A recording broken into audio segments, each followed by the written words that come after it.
Hello students of class 7 of Vidya Bhavan school. Hope you are all doing well. So today in this video we will understand the sum from the chapter time and distance. Okay, so I have already discussed up to sum number 39 in the class, so we will continue after that, that is from sum number 40.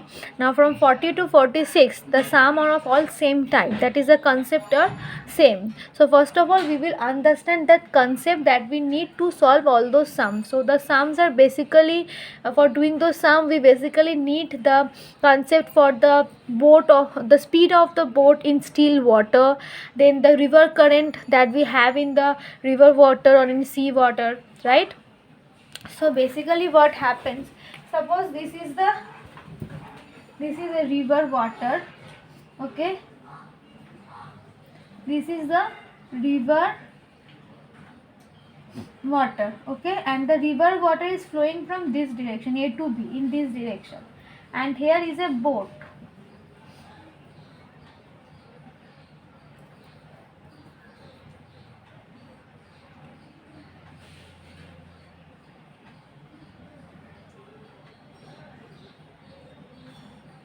Okay, this is a boat. Now if the boat also travels in this direction and the river water also travels in this direction, okay, then what we do, we generally we call it a downstream, we call it downstream. Okay, okay. Now and in for that case what we do, we now you know that while the water flows in a river or in a sea, there is a river current. Okay, now the water is flowing from A to B and this boat is also moving from A to B. Okay, the river current will does not have any effect. Okay, so for that case we will have the formula as the speed of the water, speed of the, we can say, still water,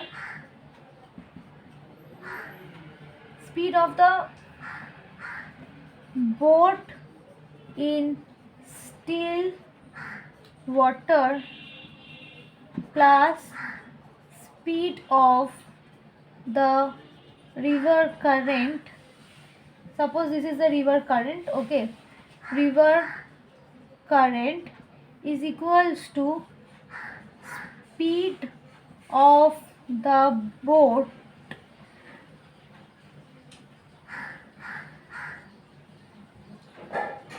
along the river. Along the river means in the direction of the river. The boat is also flowing in the direction in which the river is flowing, or we can say downstream. Okay, this is one case. Now there is another case when the river is flowing from A to B, but the boat is flowing, this boat is flowing from B to A. Okay, now in this case the river is flowing in this direction, the boat is flowing in this direction. Now in that case the river current will give a opposition to this boat. Okay, so we call it upstream. At that time we call it upstream. Okay, so at that time we will deduct the river current. So what will be the formula? That will be upstream, that is speed of the boat in still water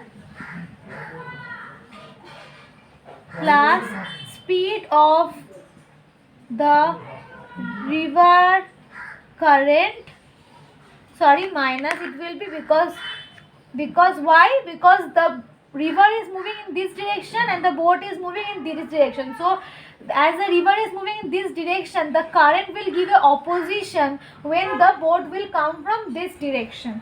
Okay, speed of the river current is equals to speed of the boat against the current, or we can say upstream.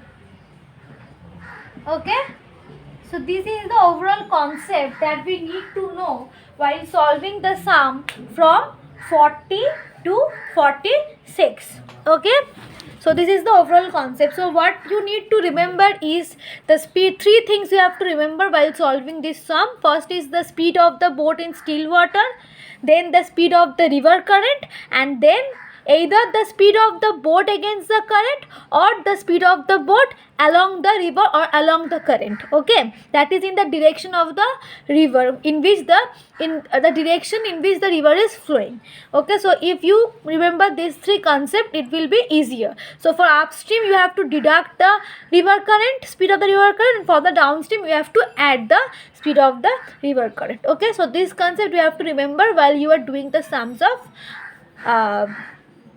from 40 to 46 and beyond that. Okay, that is upstream and downstream. Basically we call this sum as upstream and downstream sum. Okay, so I hope this is clear. Okay, we will continue the sum from the next video. I hope this is clear. Okay, so I will end the video here. Thank you.